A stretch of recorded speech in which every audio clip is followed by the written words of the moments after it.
Good morning, good afternoon, and good evening sa ating lahat. Ano man ang inyong time zone or anumang oras ninyo pinapanood. Ito pong ating online worship and word. Purihin po ang Panginoon dahil by March daw, starting March ay magiging level 1 na ang Metro Manila at siguro yung ibang mga karatig probinsya ay baka bumaba na rin ang ating alert level. Kaya alam niyo po, ang isang nakaka-excite ay yung siyempre yung makasama natin muli ang mga kaibigan natin face to face sa schools, sa offices, or yung barkadahan.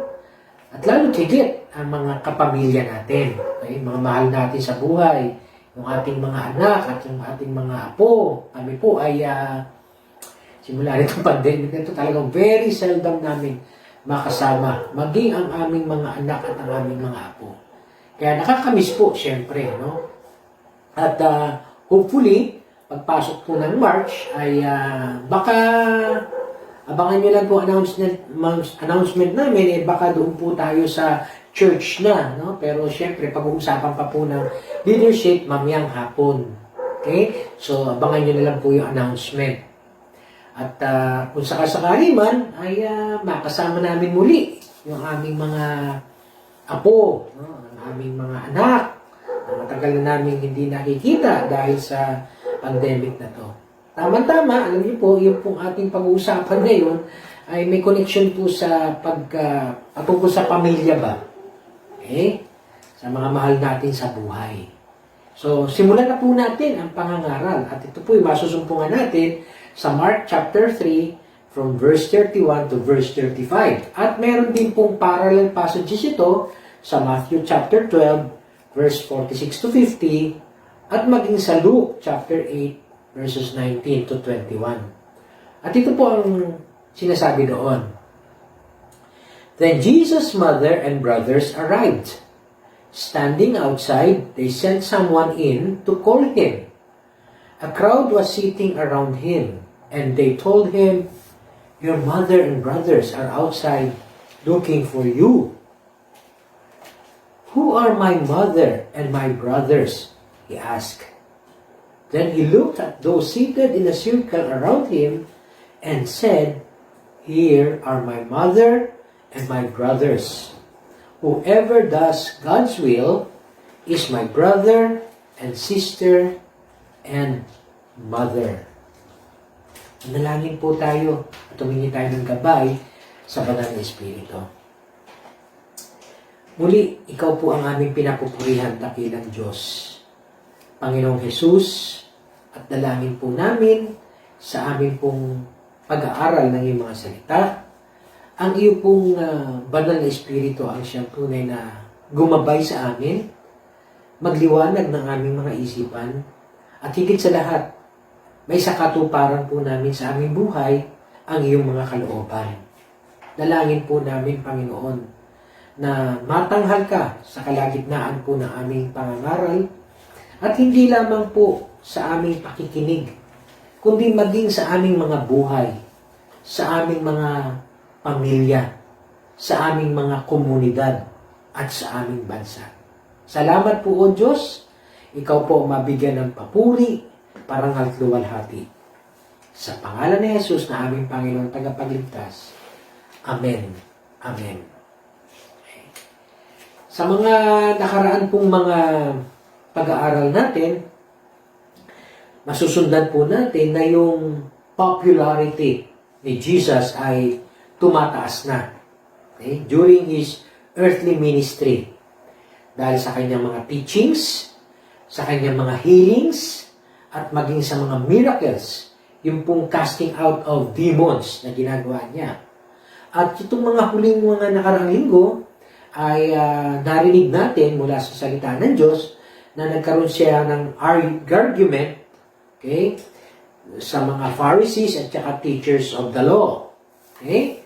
At ito ay patungkol sa pagka-cast out niya ng demons, na siya ay pinaratangan na may masamang espiritu. Okay? So, lahat ng ito ay napag-aralan po natin. At hopefully, yung pong hindi po nakasubaybay, ay pwede nyo naman pong balikan yung mga videos natin ng mga nakaraang linggo. Now, si Mary po, syempre, mother ni Jesus, at saka yung mga brothers niya ay narinig po ang mga pangyayaring ito, kaya hindi po natin maalis na sila ay madamay doon po sa mga balita-balita na si Jesus ay mayroong masamang espiritu. Kasi yun po kinakalat ng mga Pharisees at teachers of the law. Okay? Kaya nga po, worried din sila, kaya sila po ay nagtungo sa ating Panginoong Jesus. Subalit, doon sa binasa natin kanina, ay tila baga naiwan lang doon sa labas ang kanyang mother at ang kanyang mga kapatid. At makikita po natin yung discussion na meron parang mga nasa insiders at meron parang na-consider na outsider. Kaya nga po ang magandang tanong sa ating ngayong umagang ito na atin pong sasagutin base po doon sa passage na binasa natin ay, are you in or out? Sundan po natin yung mga talatang ito at paano po tayo magiging out o paano tayo magiging in. Paano tayo magiging outsider or paano tayo magiging insider. Okay? So, balikan po natin. Ano? At siguro po yung iba, narinig na itong salitang, are you in or are you out? Tama po, doon sa pelikulang Spider-Man. Okay? Pero ito po ay, ang tatanungin natin dito ngayon is, are you in or are you out in the family of God?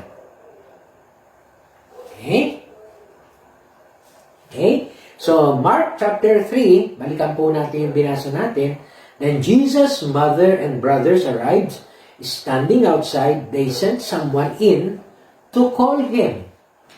And a crowd was sitting around him, and they told him, your mother and brothers are outside looking for you. So, katulad po ng aking naging intro kanina, Mary, kasama po mga brothers ni Jesus ay pinuntahan siya at nanatili lang sila doon sa labas, kaya pinatatawag siya. Okay? At ang sabi ng mga nakarinig, no, na para tawagin si Jesus ay, your mother and brothers are outside looking for you. Siguro, sagutin po muna natin yung tanong na, totoo bang may kapatid na iba si Jesus? Okay? Kasi sabi po dyan your brothers are outside looking for you. Okay? So, biblically speaking, kung titingnan po natin ang gospel, ay meron po talagang brothers si Jesus.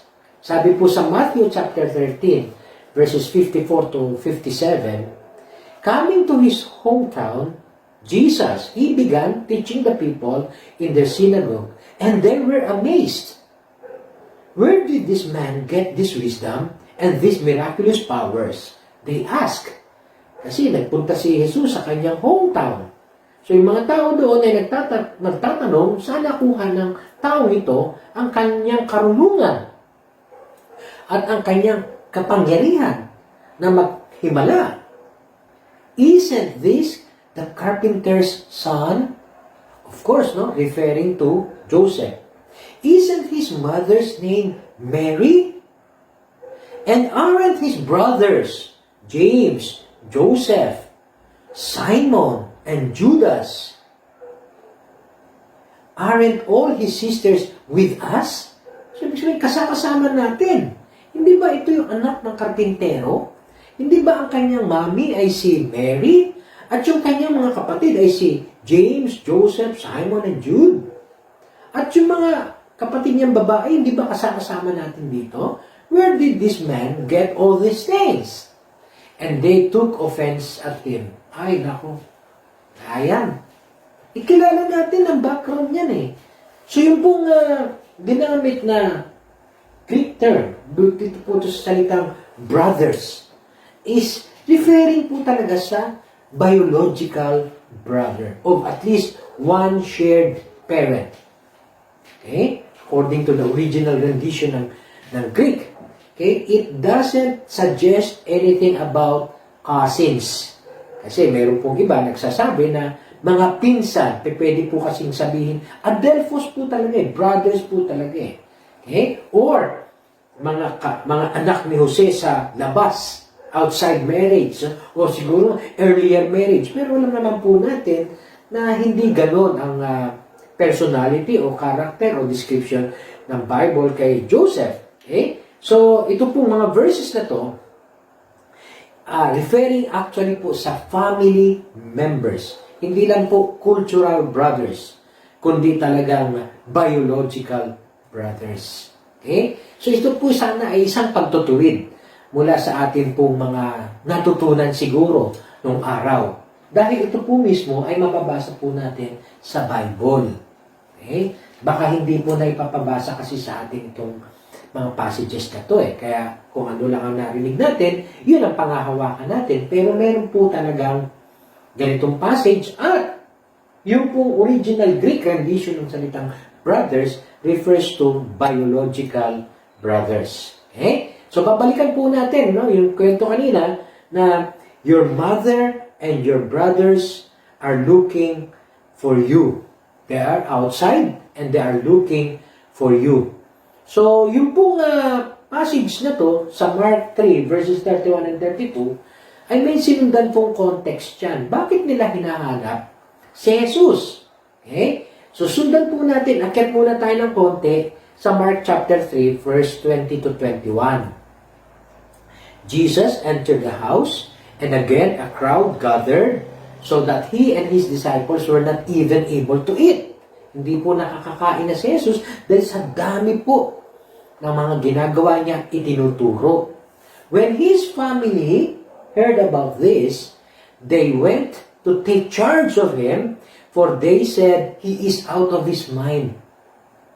Medyo parang nandun na yung conclusion nila na nawawala na sa sariling bait si Jesus. Okay? Dahil siguro nga hindi na nakakakain Okay? Busy.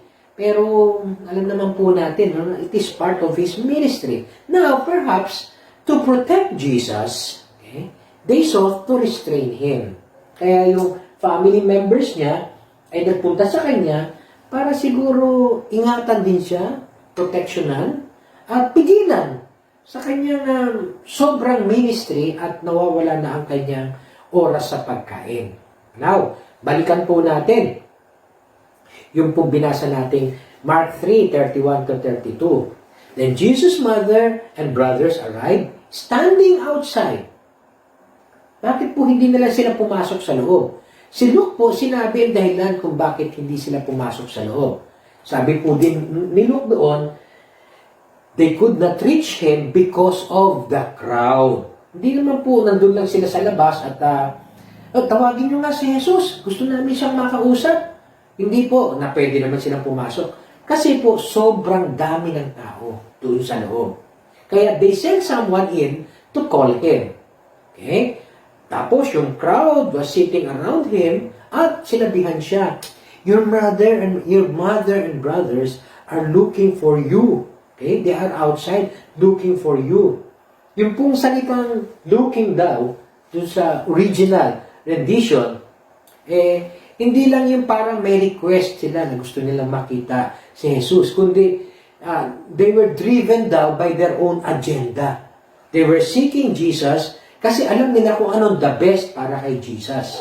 Kaya they're committed to their own agenda kaysa yung agenda ni Jesus sa kanyang ministry. Okay? So, at alam naman po natin, na hindi lang ito ang first time na naka-encounter si Jesus ng ganito. Na medyo odd ang kanyang pagmimisyon doon sa gustong mangyari ng kanyang pamilya. Ito po ay masusumpungan natin noong sa Luke chapter 2. Na kung saan ang ating Panginoong Hesus ay bata pa nito noon.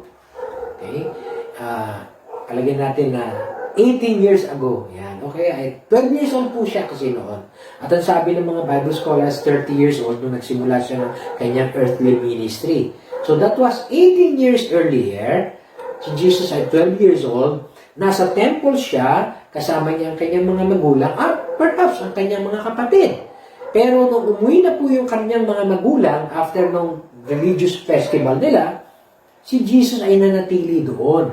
At nakipag-interact siya, okay, amazingly, dun sa mga scribes, okay, sa mga may alam sa kasulatan o sa mga salita ng Diyos. Ano? Tapos, noong nakaisang araw na biyahe na si Jose at si Maria, na-realize nila na hindi pala nila kasama si Jesus. Kaya bumalik ulit sila sa Jerusalem. At nakita nga po nila si Jesus doon sa temple. Now, ang sabi po dyan sa Luke chapter 2, verse 48, when his parents saw him, they were astonished. His mother said to him, "Son, why have you treated us like this? Your father and I have been anxiously searching for you." Alam niyo po, kung tutuusin, ito pong passage na to ay binigyan ko na po ng pangangaral noong araw. No? Siguro, year 2021 pa yun. Early first quarter of 2021. Kaya hindi na po natin masyadong palalawigin. Pero, tingnan po natin ang naging sagot ni Jesus dito. No? Why have you treated us like this? Your father and I have been anxiously searching for you. Sabi po ni Jesus, why were you searching for me? He asked. Didn't you know I had to be in my father's house? But they did not understand what he was saying to them. Yung pong salitang searching, pareho po dun sa original, dun sa kaninang tingnan natin sa Mark chapter 3, na looking for you. No? Your mother and your brothers are looking for you. Why are you searching for me? So parang naging tanong ni Jesus sa kanila yun. Pero of course, yung pagkakatanong po niyan yun is wala naman pong disrespect doon. Okay? With all respect naman po yun. Pero parang pinapakita na po ni Jesus sa kanyang mga magulang, kay Jose at kay Maria, na meron akong agenda kung bakit ako pinapunta dito ng aking Ama. Okay? Ama sa langit. Okay? Don't you know that I have to be in my Father's house? Tandaan po natin, nandun siya sa temple. At yun po ang tawag sa temple noong araw.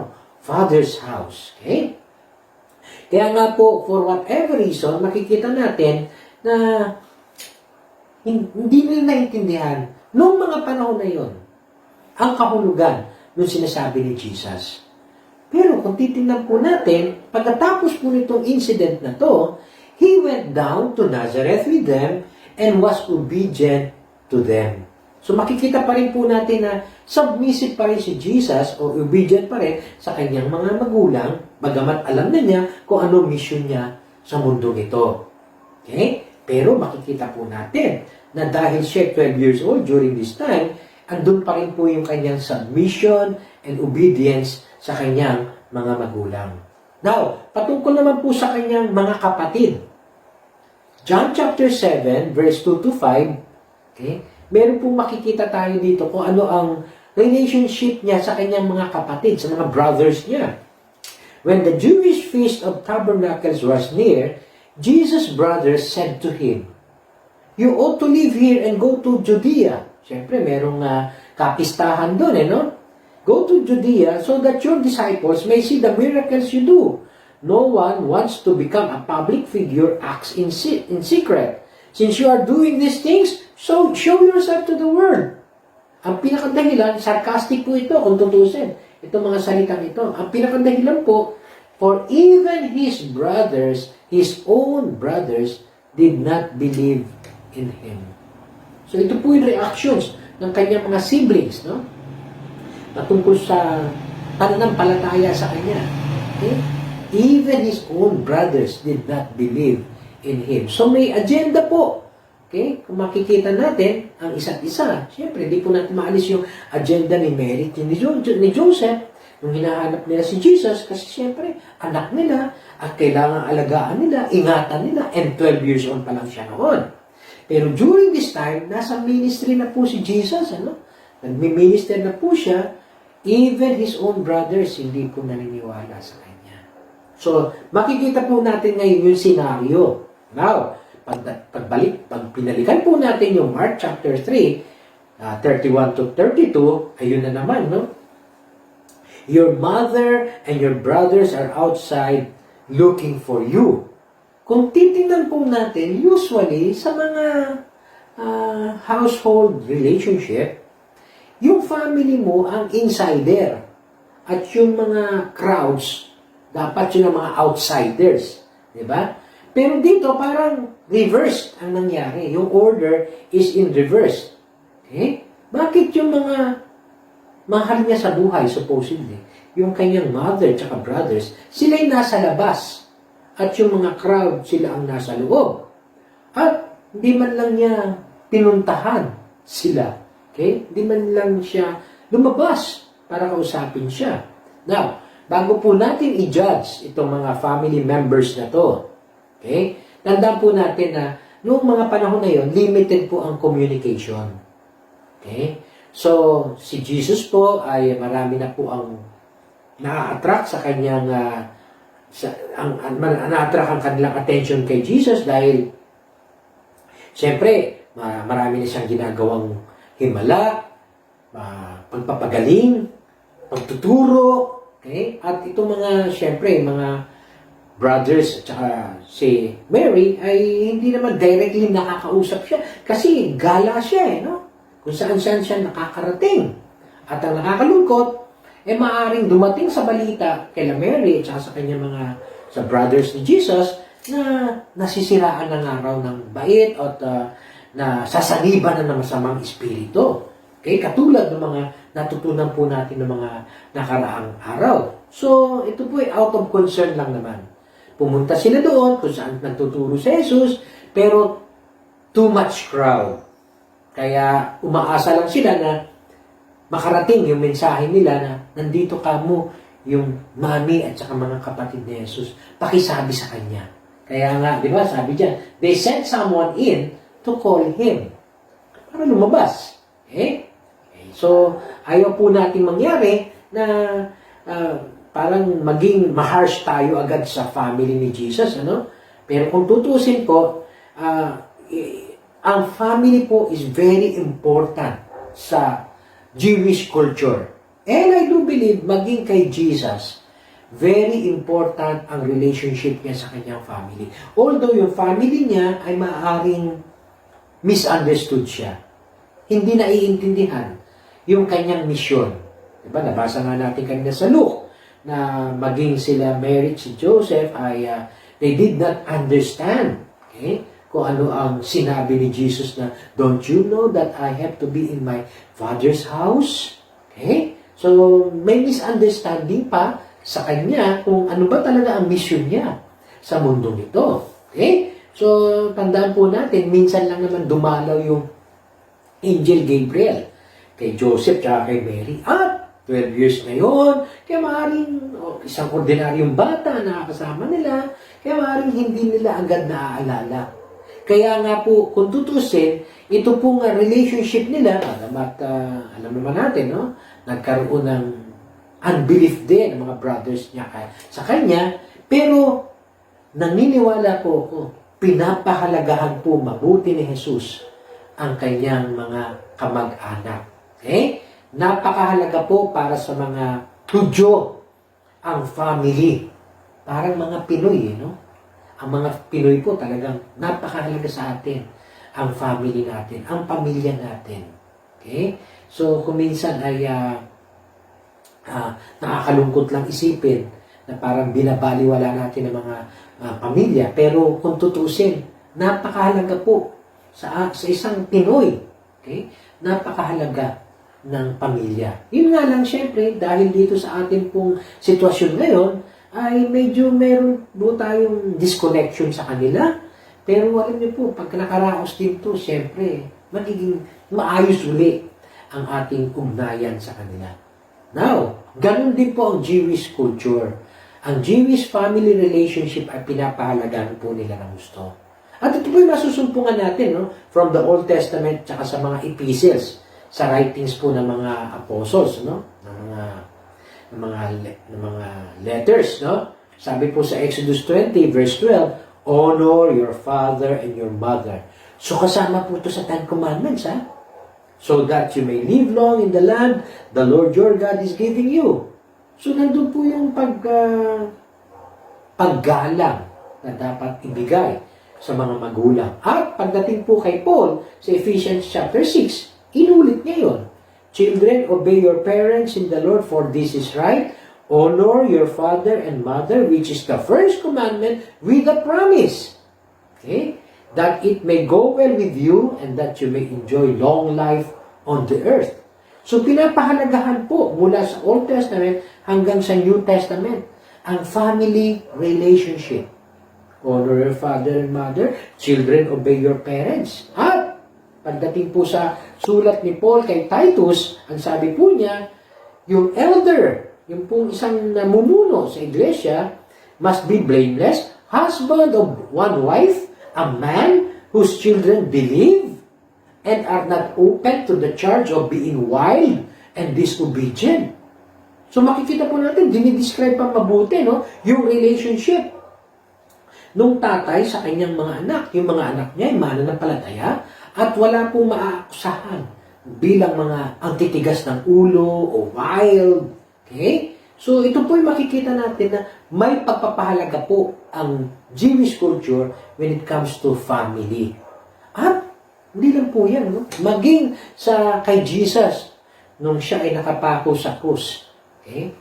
John 19, sabi po doon, when Jesus saw his mother there and the disciple whom he loved standing nearby, he said to his mother, "Dear woman, here is your son." And to the disciple, "Here is your mother." And from that time on, this disciple took her into his home. Siguro alam naman po natin, no? Dahil ito'y na-share ko na rin dati, na kaya pinagkatiwala ni Jesus si Mary kay John, dahil nga po, wala na si Joseph during that time at hindi na nababanggit ang kanyang pangalan. So, ina-assume ng mga Bible scholars na siya ay isang widow na. At pinakakawawa po mga widows kung wala pong mga ngalaga sa kanila. Kaya iniwan po siya kay John. Okay? At during this time, yung pong ibang mga alagad ni Jesus ay wala na. Ang natira lang na alagad ay si John doon sa cross. Okay? Calvary. Now, kaya nga sinabi dyan, from that time on, this disciple took her into his home. Tinuring na niya isa niyang magulang, no? Nanay. Okay? Kaya nga po, ang pagpapahalaga po sa relationship sa magulang, sa mga anak, ay napakataas po pagdating sa Jewish culture. Okay? So, hindi ko po masasabi na medyo may konting problema ang relationship ni Jesus sa kanyang mga kapatid. I do believe na mayroong misunderstanding sila, siguro, on His mission. Pero si Jesus, hindi ho pwedeng magkaroon ng sama ng loob. Okay? Doon sa kanyang mga kapatid dahil misunderstood siya. I do believe na intindihan ng lubusan ng ating Panginoon yon. Kaya napakasarap po kung magkaroon ng isang godly family, no? Na lahat ay sama-samang nagkakaisa. Wala pong misunderstanding. Wala pong gulong nangyayari sa kanilang relasyon. Okay? Kaya nga kung babalikan na naman natin uli yung Mark chapter 3, 31 to 32, okay? Your mother and brothers are outside looking for you. Okay? Ano kaya response ni Jesus? Okay? Siguro, no, sinabi sa kanya, your mother and your brothers are outside looking for you. At habang siya nagtuturo, sabi niya, ay, ganun po ba? Teka, sandali lang ha. Andiyan pala si mami. Andiyan pala yung mga utol ko eh. No? Sandali lang ha. Okay? Yung kaya response, kung minsan ganun ang nagiging response natin, di ba? Siyempre, di ba? Mas mahalaga eh. yung family kaysa sa ministry. Di ba? So, mas uunahin natin yung family relationship, ano? Or yung mga kamag-anakan. Meron po ako isang kilala, no? Only in the Philippines daw, sabi ng isang pastor na nakakwentuhan ko. Kasi meron po isang pastor na nangangaral. Ganito rin, online. Okay? Tapos, pero ano yun? Live. Napapakinggan na siya. May kumakatok sa sa kanilang pintuan. Okay? At nagkataon yata na hindi maasikaso ng ibang family members niya. So, tumayo pa, nangangaral na po siya. Tumayo pa siya, pagkatapos pare, kumpare niya yun no? Yun father ng, anong tawag doon? Balai ba yun? Balai. Okay? Okay, balai niya. Okay? So, pare, yung anak nun, ang asawa yung anak niya. So parang gano'n, no? Tapos, bumalik siya sa pangangaral. So, di ba, parang siyempre, mas mahalaga no? Sa atin ang pamilya. Pero, sample lang yun, na paano kaya si Jesus, nangangaral siya. Tapos, andyan yung mami mo, tsaka yung mga kapatid mo sa labas. Ganun ba? Teka, sandali lang, Sandali lang, puntahan ko lang muna sila. Kumustahin ko lang kung anong hanap nila. Okay? So, ganun kaya naging response ni Jesus? Okay? So, tingnan po natin kung ano naging response niya. Nung sinabi sa kanya na your mother and brothers are outside looking for you. Ang sagot po niya who are my mother and my brothers? Ano ba yun? Nagka-amnesia ba yun? Of course not. Hindi naman po, Pero, bakit kaya niya tinanong? Who are my mother and my brothers? He asked. Okay? Then, he looked at those seated in a circle around him and said, here are my mother and my brothers. Wow. Parang ang hirap yatang tanggapin yun, no? Okay? Pero yung pong salita daw na, and then he looked at those seated in a circle around him. Very powerful daw ito. Parang yung a loving picture of the Lord's comprehensive love. Okay? So parang personal na parang kung titingnan po natin, tinignan niya muna lahat ng mga nakaupo. Tapos sabi niya, here are my mother and my brothers. Parang sinasabi niya na, alam niyo kayo, you are loved. Okay? You are accepted. So parang makikita po natin na you are part of my family now. Okay? To hear Jesus call them my mother and my brothers, siguro yung mga ibang nakikinig doon, talaga kami ang mga kapatid mo? Kami ang iyong mga magulang? Ang iyong mga mother? Okay? Okay, dapat ituwid natin to, let's have a clear explanation on this, kasi baka may mag-isip na, dapat pala i-reject ko na yung earthly family ko. Okay, teka, sandali, alam mo sa totoo lang, itong passage na to, ito pong isang danger, dahil ito pong passage na to ay ginagamit ko minsan ng mga kulto. Na kung sinasabi nila na ang totoong pamilya nyo na ay hindi yung pamilya nyo na dugot laman ninyo, kundi yung ating spiritual family. Okay? They're not really your family. Sasabihin nila, tingnan nyo, yung passage na to, who are my mother and my brothers daw, sabi ni Jesus, you are the mother and the brothers of Jesus. So, dapat i-cut off nyo na ang relationship ninyo sa inyong mga old family, sa mga flesh and blood family ninyo. And embrace this new family. Wow, alam niyo po hindi po ganon. Okay? Ang Christian faith na tinuturo ng Panginoon. Kaya nga po nasabi ko na yun po ginagamit ng mga cults para makalayo itong mga members nila sa kanilang mga old families.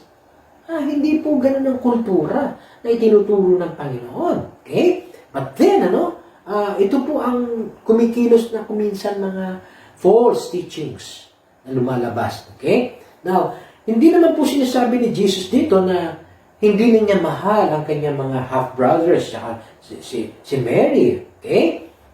Definitely, nandun pa rin po ang pagmamahal niya. No? At alam naman po natin kung paano He cared for them and He loved them. Pero in spite na may mga misunderstanding sila kay Jesus, okay, I do believe na si Jesus He remained identified with His family in love.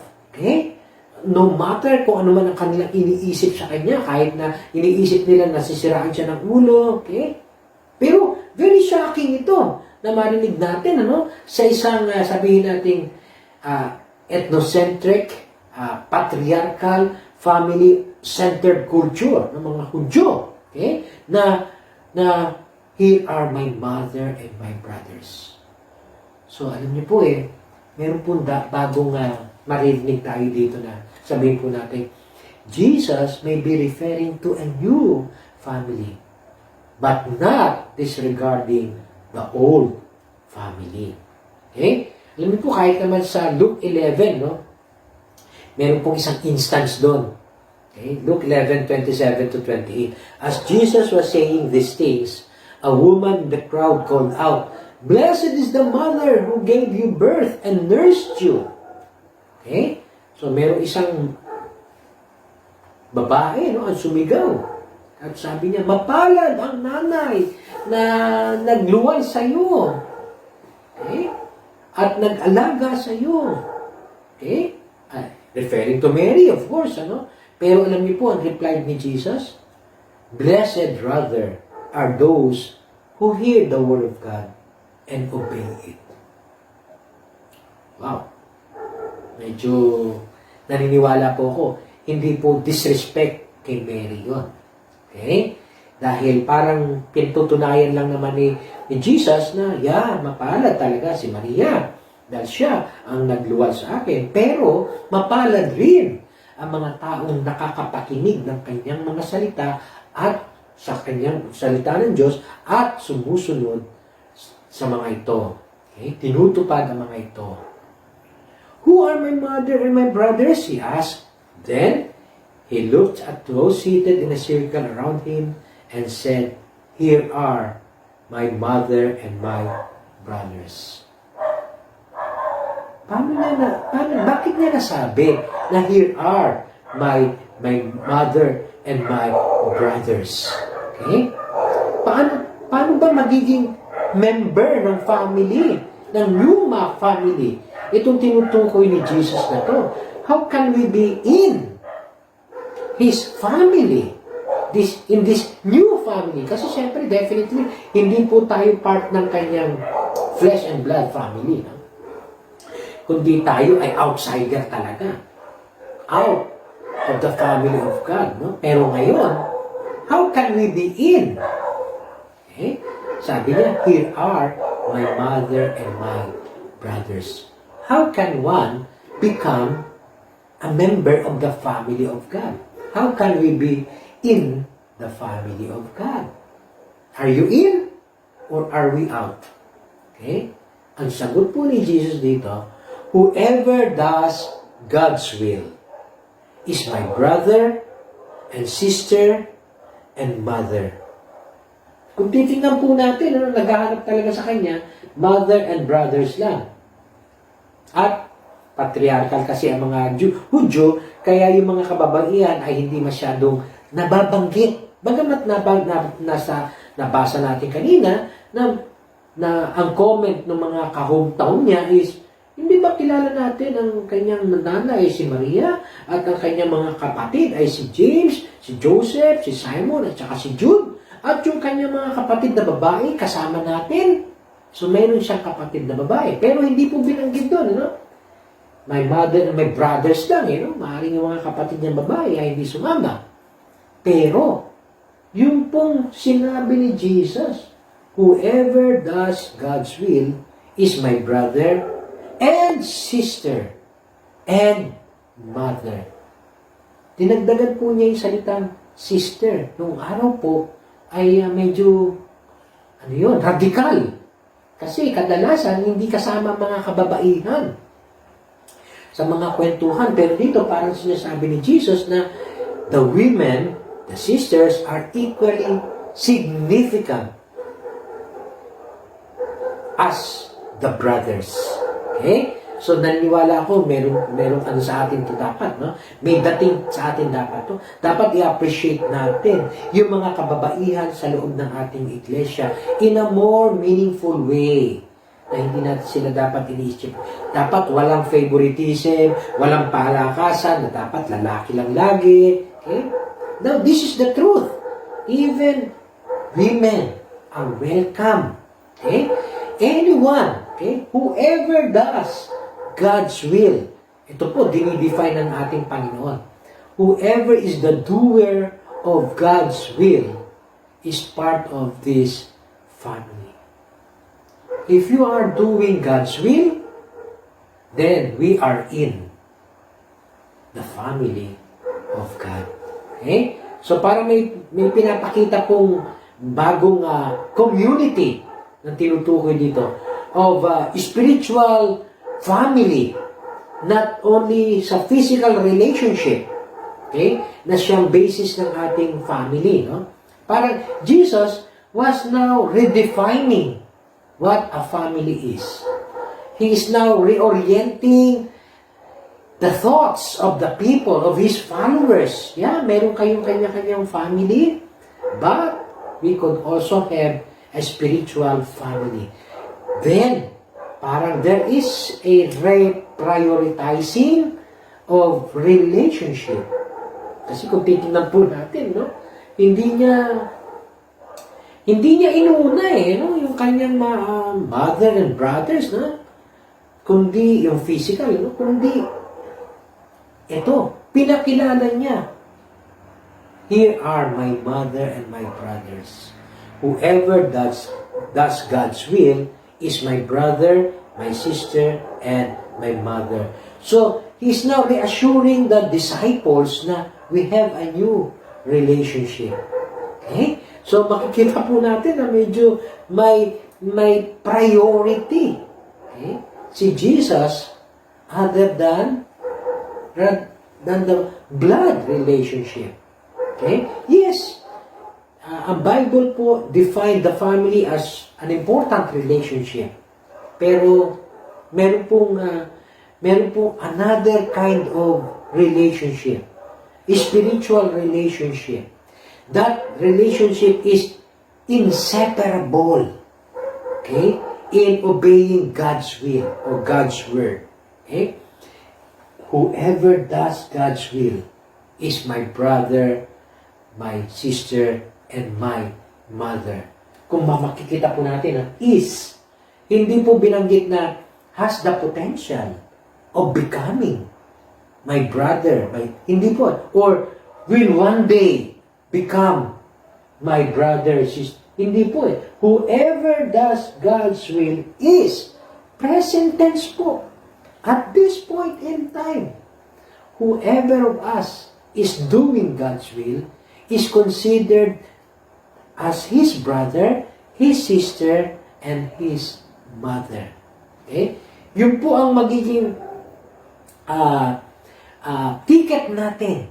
Okay? Para tayo ay makapasok dito sa tinatawag na spiritual family. A new set of relationship with new set of loyalty.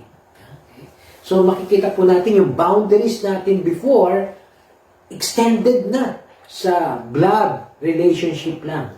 Extended even to our spouses. Okay? Yung hunger ng relationship natin ngayon is more on doing what God's will is. Okay? Pero again, no, hindi naman po ibig sabihin na yung ating relationship sa ating mga blood relationship ay ibabaliwalan natin yon. Pero alam niyo po, it is very comforting. Lalo na po doon sa mga tao sa mga ibang mga tao na lumapit sa Panginoon and they are experiencing problems with their own families. Okay? Lalo na po sa first and second century Christians, ano? May mga pamilya po silang talagang tinatalikuran sila, eh. Para sinasabi, sino pipiliin mo? Si Jesus o kami na pamilya mo? Yun. Yun po ang nakakalungkot. Sana po sa pamilya natin ngayon, walang ganun, ano? Wala pong papipiliin tayo. Sino pipiliin mo? Si Jesus o kami na pamilya mo? Sige, pag pumunta ka dyan, parang tinakwil mo na kami bilang iyong pamilya. Kakalungkot po. Pero kung tayo po naman ay susunod sa ating Panginoong Jesus, very comforting words ito. Kung tayo po susunod sa kanyang kalooban, ituturing po tayo ng ating Panginoon as His brother, sister, and mother. Wow! I hope wala po tayo mga family members na resistant, lalo tigit hostile, no? Sa ating pong pakikitungo sa ating Panginoong Hesus, sa ating pong pakikinig ng kanyang mga salita. Minsan sabihin ng ibang mga family members, di ba? Ba't ka nakikinig dyan? Hindi naman tayo ganyan, ah. Tapos ma-persecute na tayo. Okay? Yan, medyo yung ating relationship sa ating pamilya, kadugo, magkakaroon na ng batik. Kakalungkot po yun, no? Pero very comforting dahil si Jesus po, winelcome niya ang mga taong sumusunod sa kanyang kalooban. Sabi po ng Luke chapter 14, verse 25 to 26, large crowds were were traveling with Jesus, and turning to him and to them, he said, if anyone comes to me and does not hate his father and mother, his wife and children, his brothers and sisters, yes, even his own life, he cannot be my disciple. Oops, naku, lalong nakakalungkot yatang pakinggan to, no? If anyone comes to me, but does not hate his mother, father, wife, children, brothers and sisters, you're out. Okay? He cannot be my disciple. Are we in or are we out? Parang masyado namang horrible thing ito na isipin natin na ganito ang ating Panginoon, na siya mismo ay hostile. I do believe hindi po ito he didn't mean na ika-cut off na natin ang ating relationship sa ating family. Rather, kung meron pong nagfo-force sa atin to either follow Him or follow our families, ayun na. Saan ba tayo magdi-devote ng ating buhay?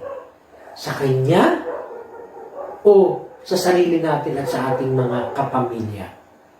Then, we must choose to follow Jesus. Yun yung sinasabi niya na, He cannot be my disciple. And by the way, yung pong salitang hate, kasi parang masyadong, very strong.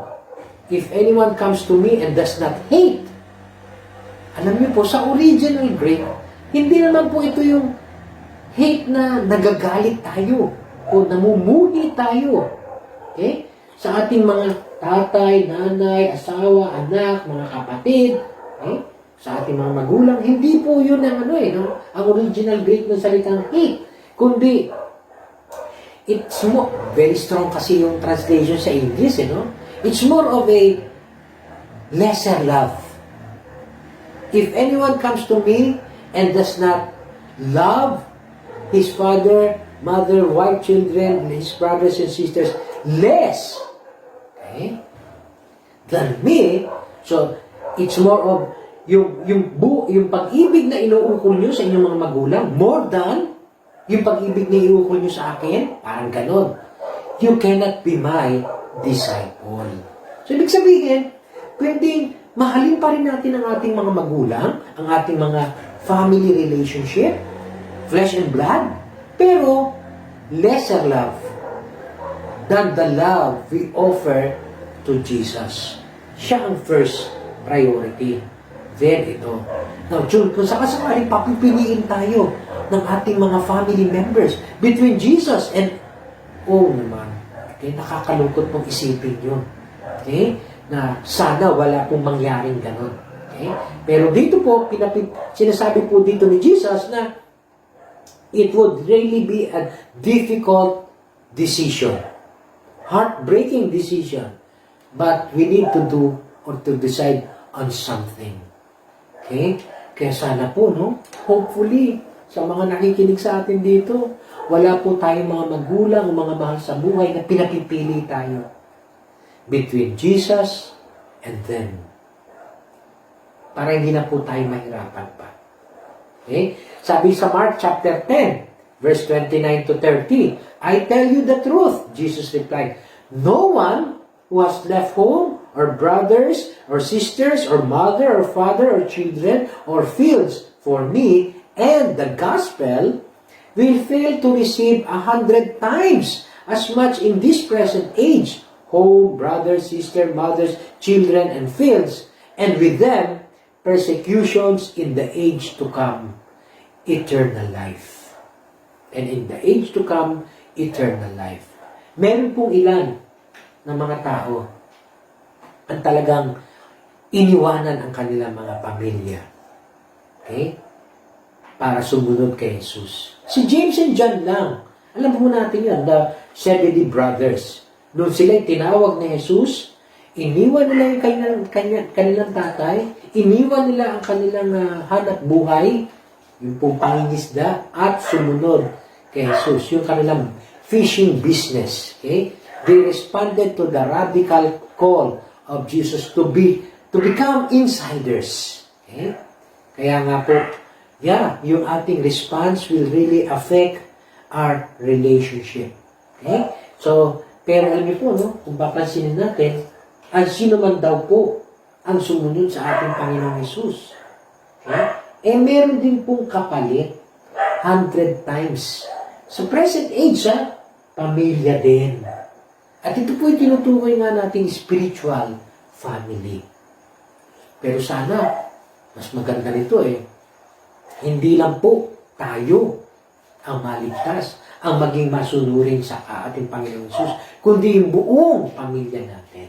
Okay? Pero again, no, may kasama kasing persecution. Okay? So sana, maano po natin yung persecution na yun.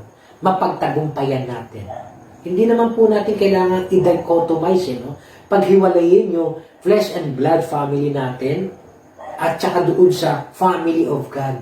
Kung tutusin po, pwede naman po mangyari na magkakasama tayo. How? By sharing the gracious word of God. Share natin sa kanila ang salita ng Diyos. Encourage natin ang ating mga blood relatives to be part also of God's family. At yun nga po nangyari sa Acts. Okay? Sa Acts chapter 16, sabi po doon, when she, referring to Lydia, and the members of her household were baptized, so yung buong sambahayan ni Lydia, naligtas. Sumampalataya sa ating Panginoong Hesus. Okay? So, yun po ang pinaka-solution po natin dito. Para hindi po magkaroon ng conflict yung blood relationship natin, isama po natin sila sa pananampalataya. Share natin sila ng gospel. Okay? Sa Acts chapter 16, verses 31 to 32, ito po kadalasan pinangahawakan po ng ilang mga Christians. Sabi po dyan, believe in the Lord Jesus and you will be saved, you and your household. Minsan, unbeliever yung household Kaya, Lord, you have said in your word that if I would believe in you, I and my household shall be saved. Pero, wag po natin putulin yung passage. Then they spoke the word of the Lord to him and to all the others in his house. So, yun po yung sikreto Kung paano natin sila mailalapit din sa Panginoon, isi-share din po natin sa kanila yung gospel. Then, sabi diyan, the jailer brought them into his house and set a meal before them, and he was filled with joy because he had come to believe in God, he and his whole family. Okay? So, yun po yung doon Yun po yung joy na yung family, yung flesh and blood relationship natin, mayaya natin patungo sa Panginoon. At sama-sama tayo na maglilingkod sa Kanya. Acts chapter 18, verse 8. Crispus, the synagogue ruler, and his entire household believed in the Lord. 1 Corinthians 16:15. The household of Stephanas were the first converts in Achaia, and they devoted themselves to the service of the saints. Then, John chapter 1, verse 12 to 13. To all who received him, to all who believe in his name, he gave them the right to become the children of God. So yung pong spiritual family, being children of God, sabi po dyan, children born not of natural descent, nor of human decision, or of husband's will, but born of God. Okay? Whoever believed in him and received him, he gave them the right to become the children of God. Okay? Kaya alam niyo po, ang pinaka-maganda nito, yung blood relationships natin, yung mga mahal natin sa buhay, mga kamag-anak natin, mga pamilya natin, and makakilala din sa Panginoon. Tanggapin nila si Jesus, manampalataya sa Kanya, upang sila man ay mabibigyan ng pagkakataon na maging, o ng karapatan na maging anak ng Diyos. Ano kaya nangyari kay Mary at sa mga brothers niya, brothers ni Jesus? Okay? Kasi doon sa unang nakita natin, parang hindi sila naniniwala kay Jesus at may sarili silang agenda. Pagdating po ng Acts, yan. After the death and resurrection and ascension of our Lord Jesus Christ, ito na po nangyari sa kanila. Acts chapter 1, verse 14, they all joined together constantly in prayer, along with the women and Mary, the mother of Jesus, and with his brothers. Kasama na po pati yung mga kapatid ni Jesus ang nananalangin sama-sama. Then, Acts 15, verse 13, James spoke up, brothers, listen to me. So according to Bible scholars, si James na to ay yung isa sa mga kapatid na binanggit kanina doon, di ba? Si James, si Joseph, si Simon, at saka si Jude. Okay? James became the leader of the Jerusalem church. At saka siya rin po ang may sulat nung epistle. Okay? According to James, no? James, sabi niya, a servant of God and of the Lord Jesus Christ. Now, he's no longer considering himself na blood brother, kundi a servant of God and of the Lord Jesus Christ. Okay? So, kinukonsider niya ang kanyang sarili as a servant. Okay? Si Jude, siya din po yung isang kapatid ni Jesus na nagsulat ng Jude sa New Testament. Jude, a servant of Jesus Christ and a brother of James. Pinanggit po niya dyan, a brother of James. Hindi niya binanggit yung a brother of Jesus Christ. Okay? Kundi a servant of Jesus Christ. Okay? So kung makikita po natin sa kabila na nung araw, hindi sila naniniwala kay Jesus. Napasa po natin kanina yun. But after the death, resurrection, and ascension of our Lord Jesus Christ, they became believers and even they became servants of our Lord Jesus Christ. Okay? So, dito po natin makikita na Jesus now is not simply a brother to them, but a Savior and a Lord. The Lord. Okay?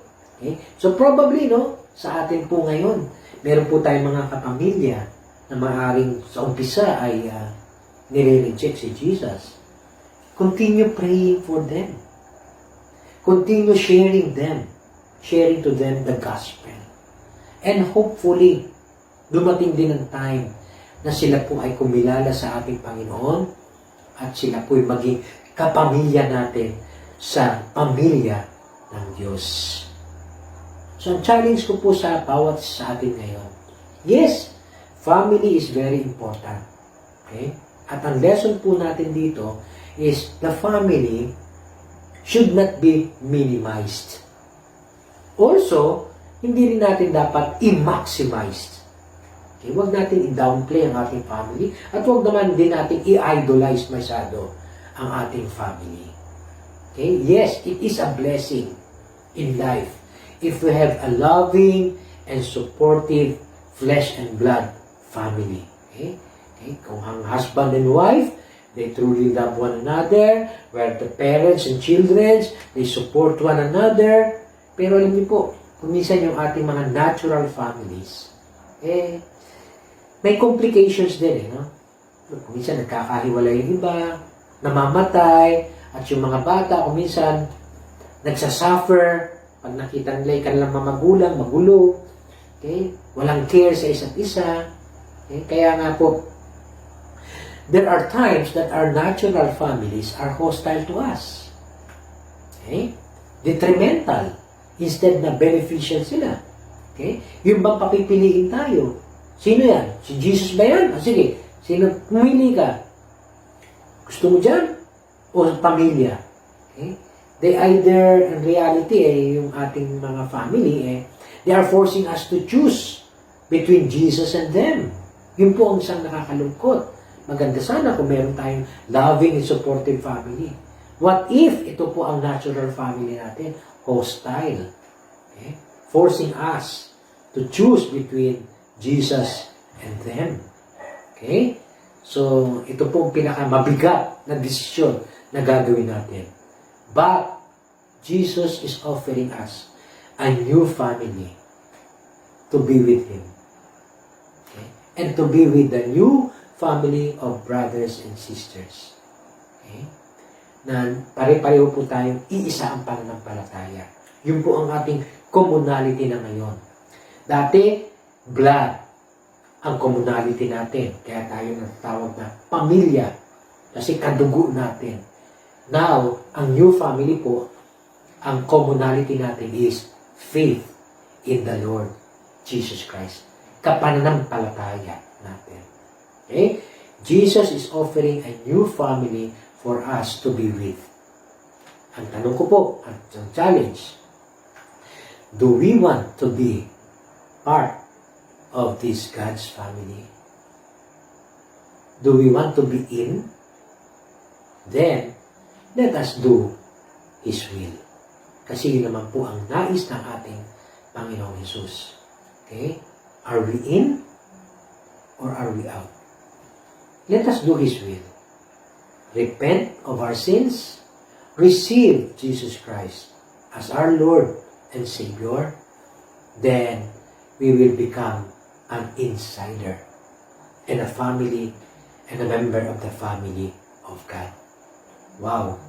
What a glorious way of having a new family. Okay?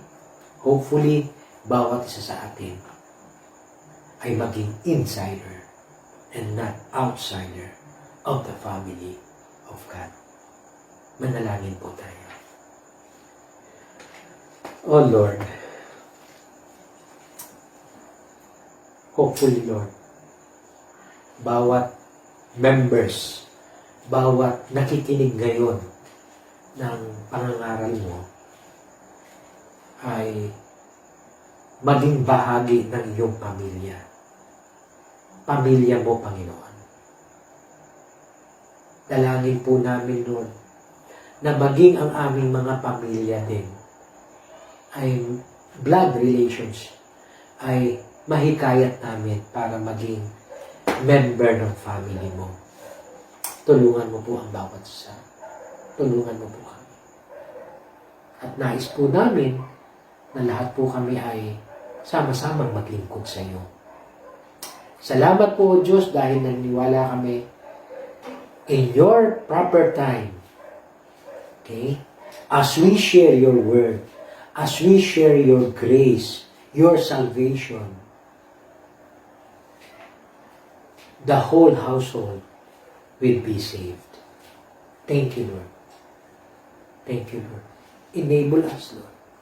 And with the power of your Holy Spirit, nawa, makamtan po namin itong pangarap namin ng aming blood relatives ay maging bahagi din ng God's family.